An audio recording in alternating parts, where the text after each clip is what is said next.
Dominic Toretto. You don't know me. You're about to. We're being hunted.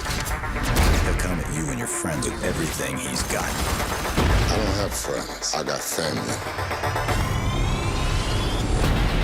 Fast and Furious saga is growing up and maturing. We're truly in a new frontier. If there's any badass, iconic way to bring the Fast and Furious franchise back, well, we found it. Yo, Roman, you need some fresh air? I hate you, Dad!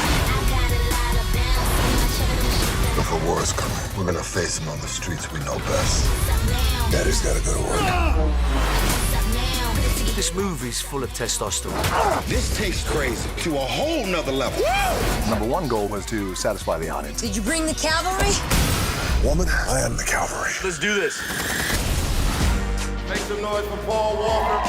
And you get to say goodbye to somebody very, very special. No matter where you are, whether it's a quarter mile away or halfway across the world, you'll always be with me. That sense of family that exists in the film bleeds off screen, and the whole world gets to feel a part of that family.